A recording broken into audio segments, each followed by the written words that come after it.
Hey, I'd like to welcome you to another episode of Mission Matters.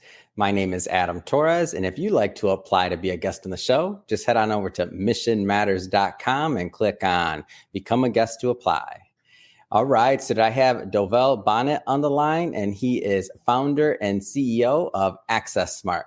Dovell, welcome to the show. Thank you, and howdy from Texas. All right. First off, love the hat, man. I gotta have to get one of these for my Texas editions. I'm in. And today we're going to talk about really the weakest link in cybersecurity, what that means specifically, not to spoiler it, but we got to talk about passwords. Like, what does that mean? Two-factor authentication. Should we be doing it? Is this stuff even safe on smartphones? Are we protected? I mean, all these great topics and things we'll delve into, but just to get us kicked off, we'll start with our Mission Matters Minute. So Dovell, we at Mission Matters, we amplify stories for entrepreneurs, executives, and experts. That's our mission. Dovell, what mission matters to you?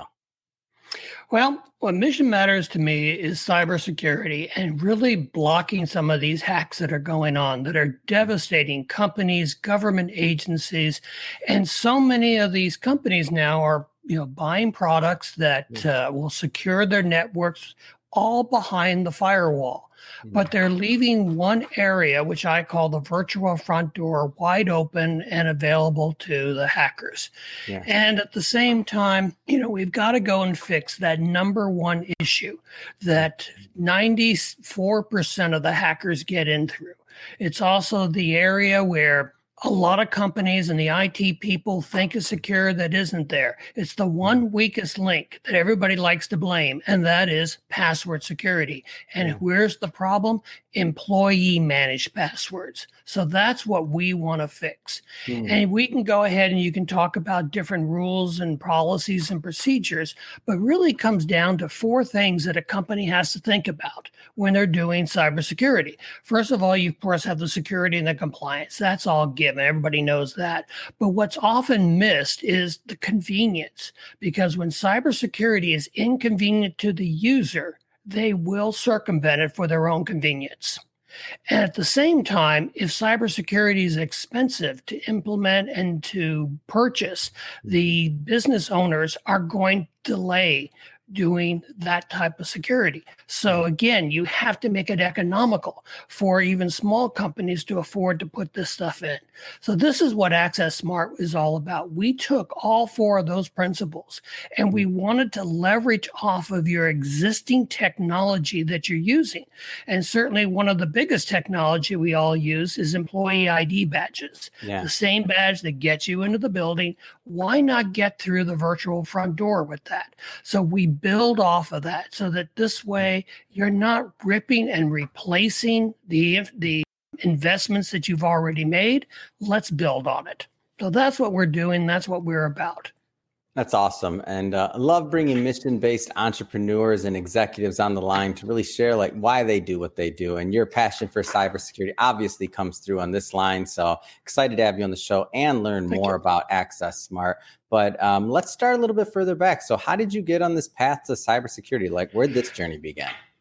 Well, I actually started from the technology side back in the mid-90s when I got into a company and we first started to talk about smart cards. And if you're familiar with smart cards, that's the little chip that's in your credit card.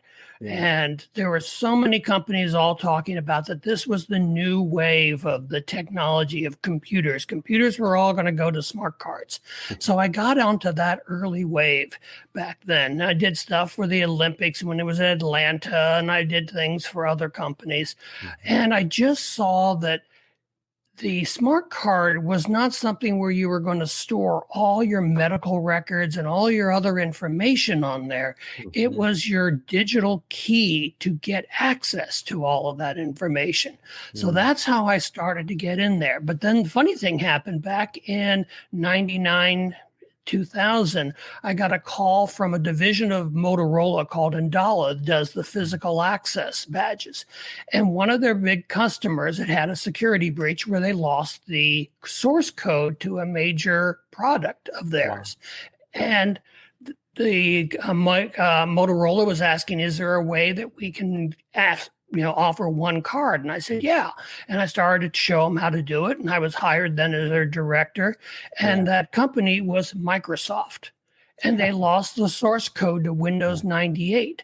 And so if you ever see a Microsoft ID badge, the blue ones with the gold chip in them, where they use those to get into the building as well as to get on their computers, I'm the inventor of that technology for them. And we took that and then we started to do other things, other companies with that same principle. And again, building off of the technology they already had. What kind of advice would you give to those that are out there that are considering a career, in cybersecurity? Maybe they've thought about it. Maybe they're thinking about like what their next step is. Because I've done a lot of interviews, interviewing different, members of the cyber community, and it just seems to me like it's this huge, like burgeoning industry, and there's just so much opportunity. Like, what are your thoughts on that? There is. I mean, there's so much to it, and there's so many different parts to it that you can be a specialist in one area. I mean, that's kind of what I do. I specialize in the multi-factor authentication password side of things, but there's a whole slew of other aspects, and you don't have to always be an engineer. They're not looking just for engineers, but we also need salespeople. We need marketing people. We need all the other types of indices that are required for a business to be successful in this. Just being able to describe it and to express it in a way that people can understand. And one of the things I have often seen is that you get the IT who love to talk geek. They know geek and they talk about all of the issues. And all of that goes over the heads of the CEOs. They don't understand it. And at the same time, the CEOs will start talking about ROI and return on their capital and all the other things, P&L list. And a lot of times the engineers kind of, what are they talking about? So it's also having those people who can bridge that gap and being able to express to both sides why cybersecurity is important to them. So you talk about securing the front door, and you have this concept that I've heard you say more than once, and you mentioned in the beginning of the interview. Like, I want to expand on this because at first glance it seems like obvious, but I didn't get it the first time. So securing the front door. Tell me more about the virtual front door. Virtual front door. Yeah. So we all are familiar with the physical front door into the building, into the offices where we hold our badges up, like this and get in. And we have all this other type of physical security that we put in. But now we're getting into this virtual world where we have the internet, we have the intranet, we have web, we have cloud, we have computers, we have servers. I mean, all the things that we're doing in this digital age. And a lot of times we don't secure the entry into that. I mean, we put the weakest link, the employee managed passwords. And I think we've discussed this before, but do you know what the number one password has been for the last 6, if not more years in the industry? I do not know. I'm not even going to take a stab at that. Password? That's number 2 from what I see now. It's 1, 2, 3, 4, 5, 6. Wow. And so then they will say, well, you need 8 characters. Great. They add 7 and 8 now to it. And it's not because people or employees want to be weak and they're trying to go and have really poor security. It's all about convenience. And so you have to have something in place that's convenient to use. And IT will come up with great policies, but they look good on paper, but they don't look as to how they're being implemented. And so it's really securing that virtual world that companies get into. And companies will do a lot of different things where, like what they did with Target, where their HVAC was on the same servers as all of their credit cards from their customers. So this is what we got to protect. That's what I really mean by the virtual front door. It's everything on the internet. So you say that passwords are secure, right? Like there's ways to make secure passwords, but you hear sometimes the media this idea of like passwordless or, kill the passwords or like what's your stance on that angle? Okay, a couple of things. One, when you ask somebody what's insecure about passwords, they'll say, oh, there are too many of them. or I've got to go and change them every 60, 90 days, Yeah. or they're too long, and all of these different issues that they bring up. Those are not password problems.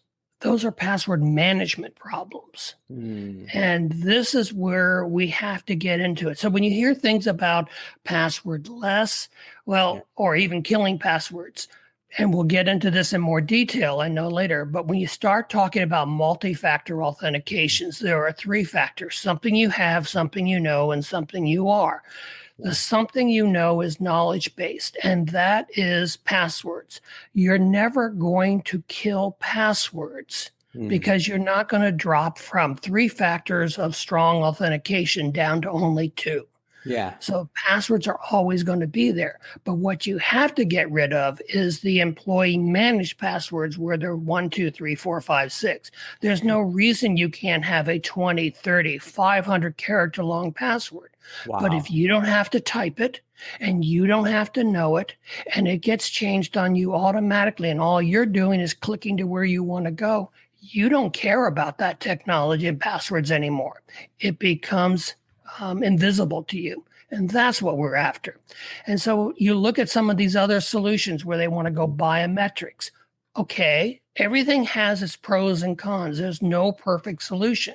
Yeah. Biometrics, you can't change your eye, you can't change your fingerprint if it gets compromised. Yeah. So it's public knowledge. Passwords are actually the only form of authentication protected by the Fifth Amendment of the U.S. Constitution. Most people don't recognize that because you can't self-incriminate yourself. And a password is knowledge. These are kind of the different aspects of what I look at in you're not going to kill passwordless going biometrics. It has its place, but it's not for everybody. And this is where I think passwords are secure. It's just that you now have to put IT back in control and managing those passwords. So you mentioned multi-factor authentication, and I get it all the time now. I mean, social media is requiring it on everything from Facebook, all kinds of different things I notice lately, and especially on the smartphone. Like what's your stance on MFA in general? A lot of MFA is not true MFA and what they talk about.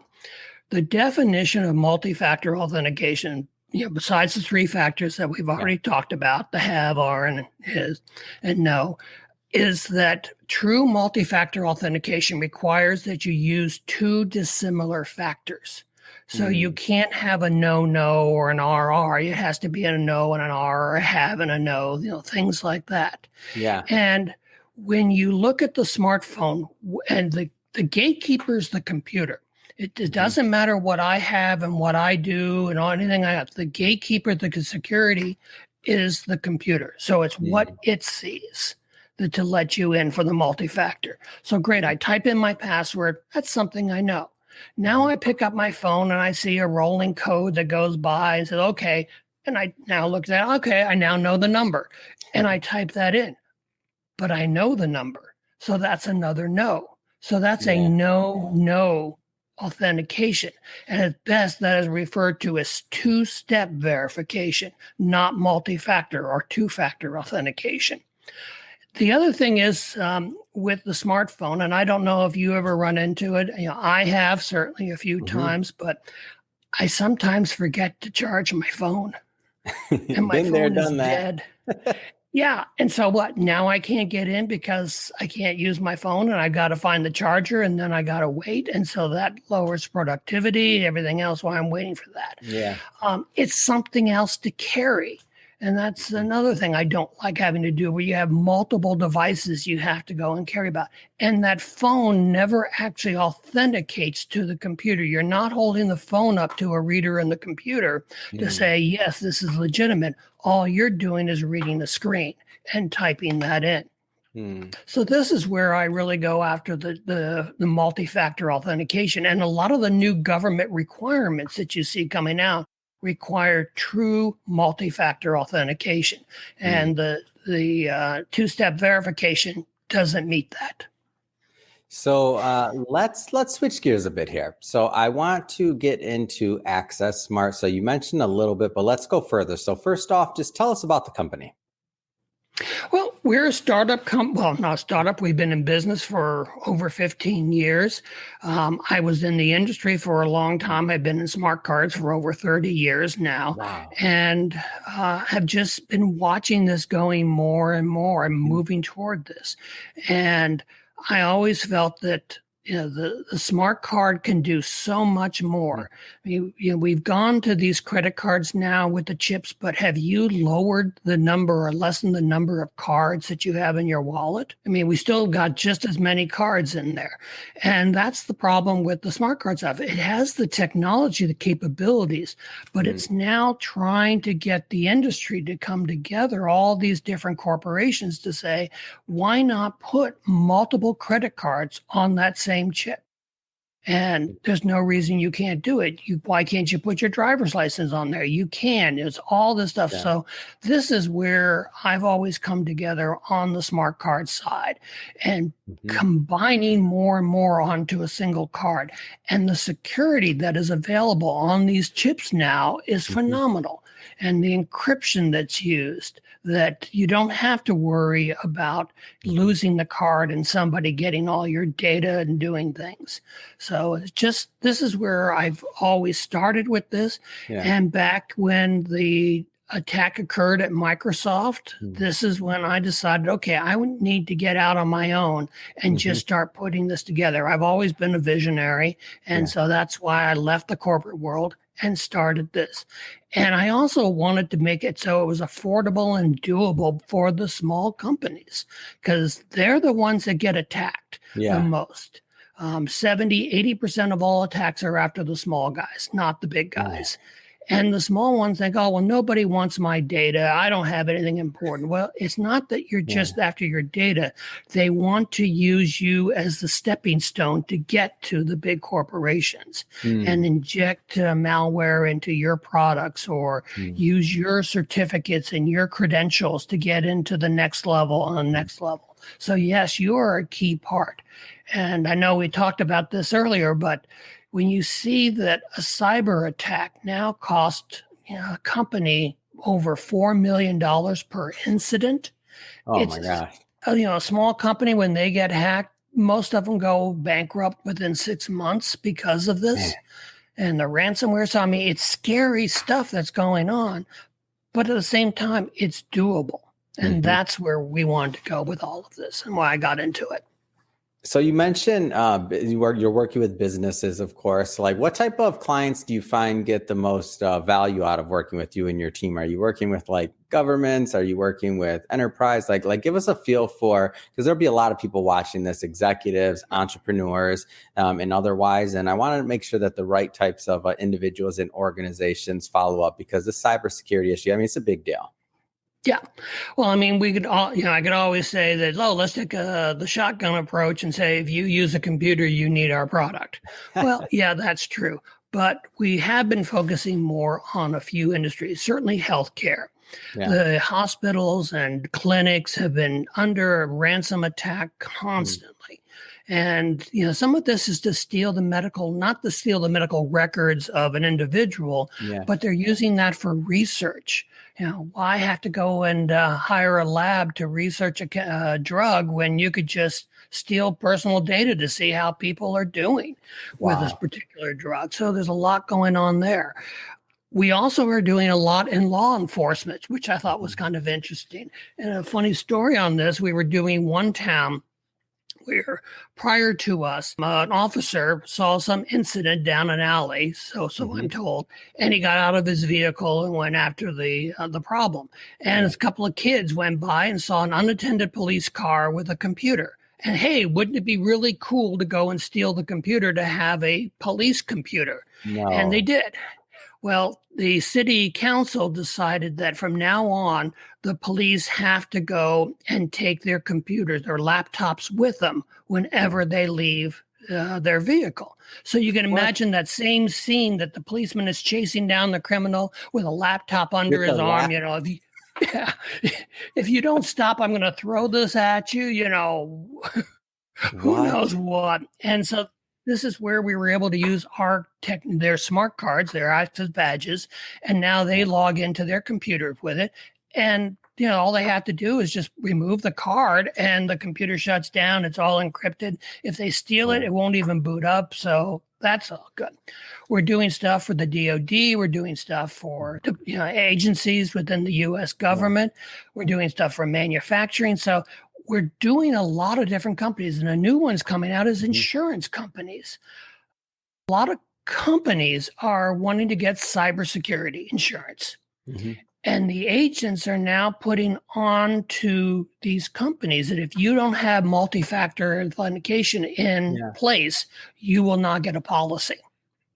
Smart. So, So this is where, anybody with a computer can use what we do, but at the same time, we like to focus in on a couple of key verticals. So take me through the user journey of what it looks like to use the product, what it looks like to get started. Because I know sometimes another thing is people know something makes sense and they're just like, but what's the startup? Well, what is this going to take in terms of resources for, my team? Like, how long does this take to implement? And obviously that's going to vary based on size of company, things like that, and the problem. But I want to get a feel for just the user journey of what it looks like to implement this technology. Okay, so we have two components to our software. We have the administrative side and the client side. So let's start off with the client side. It's my belief that cybersecurity starts when you first turn on the computer. If you wait for single sign-on and after you're past the firewall, that's too late. The hacker's already in. So when you boot up a computer, instead of having to type in your username, password, domain, now it just simply says, insert your card or tap your card. We can go contactless, technology. We don't care. But, you take this card and you insert it into a reader that plugs into a USB port. And it will say then, okay, that's the first thing. Something I have. You've done that. If you can drop something into a reader, you're done there. Second thing is type in your PIN. That PIN just says, I know the secret to unlock the chip. Has nothing to do with any of your passwords. So once you type in that's your second factor, something I know. Now, then the usernames, password, domains all get injected into Windows. Wow. Okay, so now you're logged in. Great. You're able to use the multi-factor for that. And then we have the single sign-on component that you want to go to the web, you want to go to the Azure, wherever else you're going on to the web. Okay, that's just a simple single sign-on program, which a lot of other companies have. But you brought up the smartphone and how that authenticates. And one area that most all single sign-on do not do, and it's often missed in cybersecurity. While it's important to have secure log on and log in, log on to the computer, log into your site, it's equally important to have secure log off. And people don't think about that. You don't want to walk away from a computer that is still connected to the network where somebody can come in behind you or a hacker can get in to tunnel their way in. With ours, you remove the card, you're logged off or you're locked or you can even shut down the computer if that's what IT deems it happens. And to the user, they insert their card, they type their PIN, and then they double click what they want to go to. It automatically launches the application or the browser, goes to the website, fills everything in, and you just watch it all happen. Wow. And we can log into applications, we can log on to clouds, we can log on to websites. If it uses a username password, 99% of the chance we're going to log in.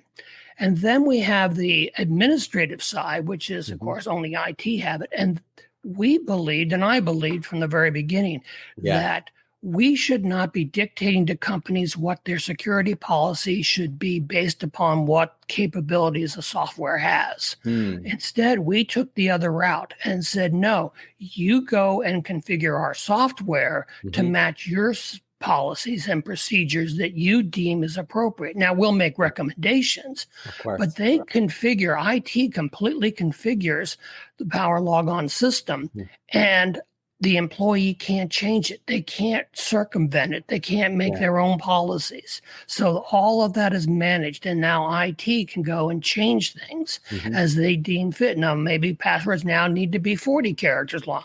They just make it, and automatically all your passwords now are converted into 40 character long passwords. So that's kind of where we go. Now, you asked, how long does it take? A typical install takes 30 minutes. Oh, wow. And that's it. So it's fast. It's very fast because Yeah. we're not replacing anything. Mhm. We're building off of what you already have. You're not having to buy new servers and all. And we start everybody off with our starter kit. Mhm. And this gives the IT people everything they need to run a 6-person pilot for 90 days. And if for whatever reason it doesn't seem to work for them, then they just return it and they get their money back in full so that it's no risk to them whatsoever.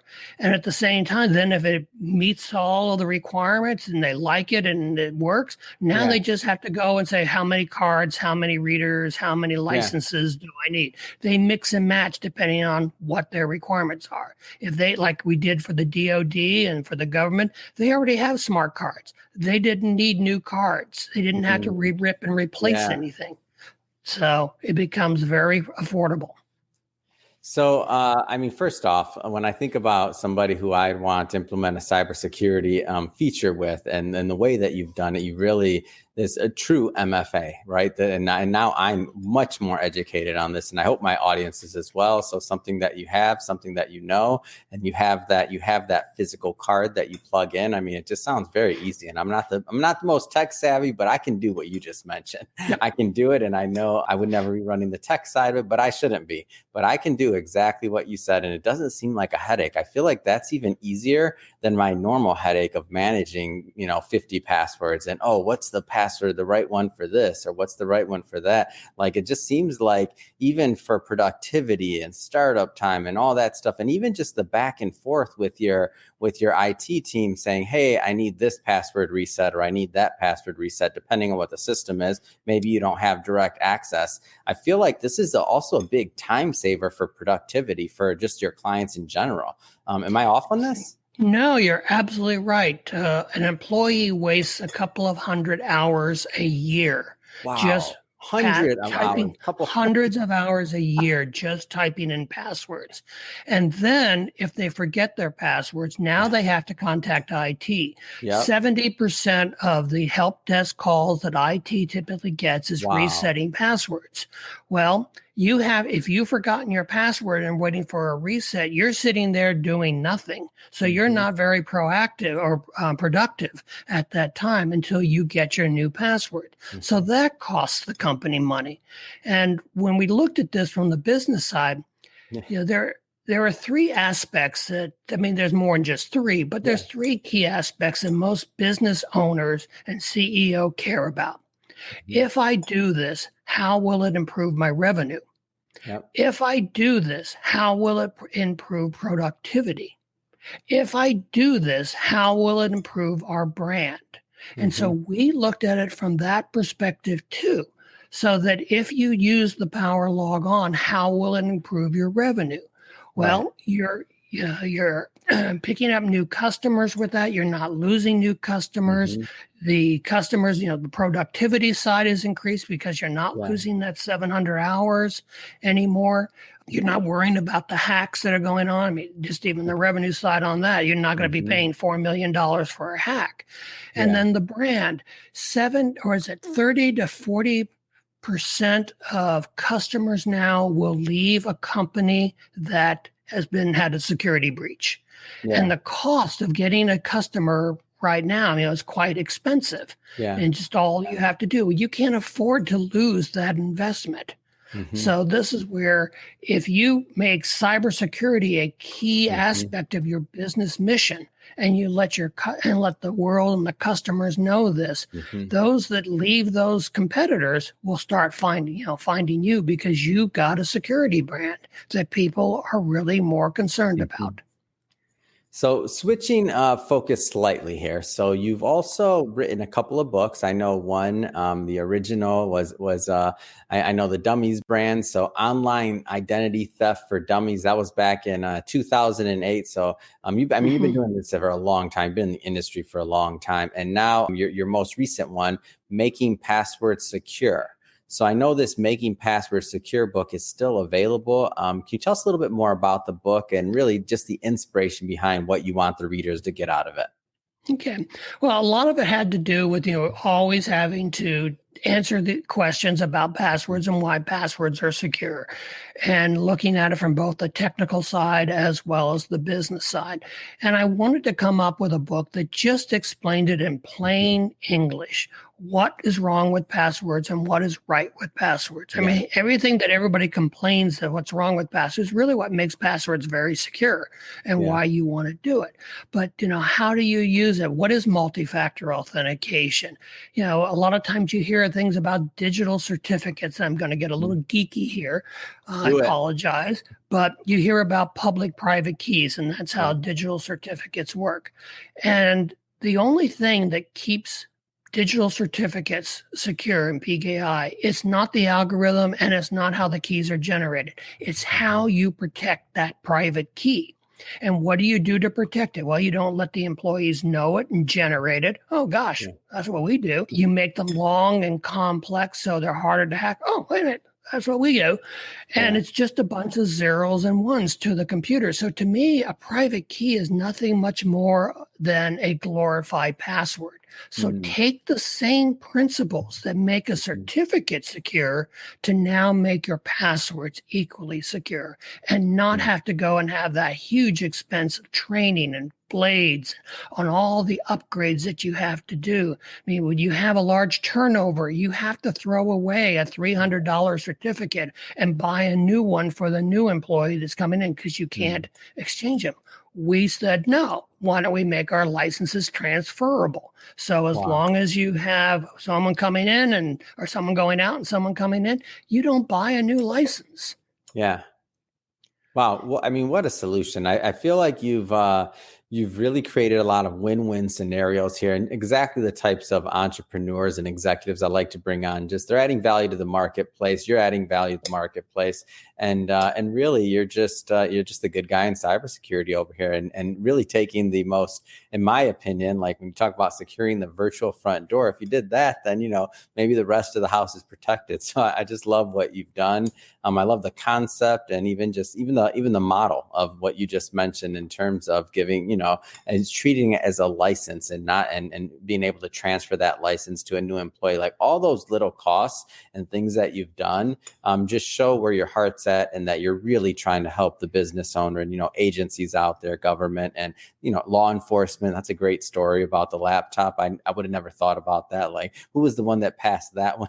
Like, grab the laptop and run after them. No, you gotta worry about data security. This poor police officer's like, how about my security, right? And how about the rest of the, now I have to secure a laptop. So just feel like you're making a big difference out there. So I just have to ask Dovell. So a lot going on your end. Cybersecurity industry is not getting any smaller, that's for sure. And like, what's next? What's next for you? What's next for the company?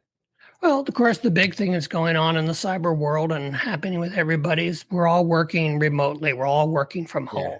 And so we're now putting in the solutions to be able to do that. You can use a card, but you could use maybe a different kind of a token that you need for your home computer. And home computers, a lot of times you got your kids who are using the same computer and you don't know where they're going. So this is where you don't want them to know your passwords to get into your computer and all. So we're doing a lot there. And we're doing this where we've now made it to our licenses can be added to 5 different tokens. It could be on a card. It could be on a little memory stick. It can be on your smartphone, whatever you're going to do. It's the same license you only paid once for.